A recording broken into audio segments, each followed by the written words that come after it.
C'est donc l'un des fléaux de l'été, Anthony Morel. Les moustiques sont de retour. Oubliez les sprays, les lampes à UV, les prises électriques, ça marche quand même. Hein. Vous avez beaucoup mieux. Non, mais il y a beaucoup mieux, effectivement. Un aspirateur à moustiques intelligent. Ça, c'est quand même beaucoup mieux. C'est une start-up aixoise qui a eu cette idée. Même un aspirateur à moustiques bête, moi, je prends. Oui, c'est ça. Même bête, ça va. Mais celui-là, en plus, il est intelligent. Alors, en fait, c'est une espèce de grosse boîte noire. C'est une borne qu'on peut installer. Alors, soit dans son jardin, ça prend un petit peu de place quand même. Mais c'est surtout les municipalités qui vont installer ça dans une école, dans une crèche, enfin, peu importe.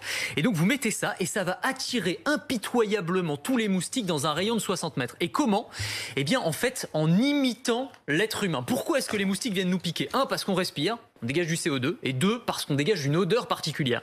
Eh bien, en fait, à l'intérieur de cette borne, vous avez une bonbonne de CO2 qui va imiter notre respiration, ça attire les moustiques. Et puis vous avez un leurre olfactif, eh bien, qui va imiter notre odeur. Et tout ça, eh bien, ça va attirer les moustiques et donc réduire leur nombre dans un rayon de 60 mètres. Il y a de plus en plus de municipalités qui commencent à s'équiper dans le sud de la France, à Marseille, à Hyères, du côté de Toulon. Et alors le côté connecté intelligent, c'est qu'en plus vous avez un petit compteur relié à votre smartphone qui vous dit combien de moustiques ont été tués, la population s'est réduite, etc., etc. Un bilan. Un petit bilan, voilà. Vous m'en mettez un de côté avec le chiller, le rafraîchisseur de Oui, bouteille, c'est ça, c'est les bonnes idées de l'été.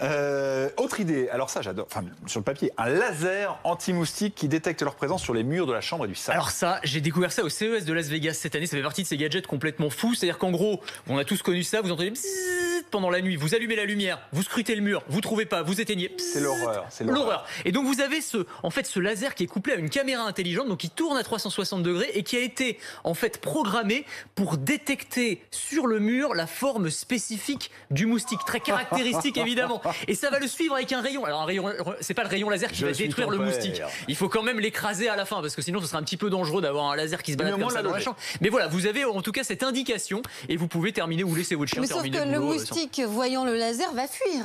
Oh, ça tourne autour du moustique. Normalement, ça fonctionne assez bien. Ouais, c'est vrai, le moustique peut être un peu pernicieux. Vous n'avez pas tort. Vous avez pas tort. Non, mais c'est vrai. Et toutes les applications anti-moustiques à télécharger sur le smartphone, celles qui sont déjà en vigueur, est-ce que ça marche ou pas? Ça sert à rien. Globalement, il y en a des dizaines et des dizaines. Vous tapez moustique dans le Play Store de Google ou d'Apple, il y en a plein. À chaque fois, c'est le même principe. Si on vous dit, on va envoyer des ultrasons qui imitent en fait le bruit des prédateurs du moustique, notamment la libellule. En fait, tous ceux qui se sont penchés un peu sérieusement sur la question, qu'on fait des études, etc., montrent que ça ne sert absolument à rien. Certaines d'entre elles, en plus, sont payantes. Faites des économies, ne téléchargez pas ces applications. Et achetez le laser. Et achetez le laser ou l'aspirateur. Voilà. Merci Anthony. Merci Anthony.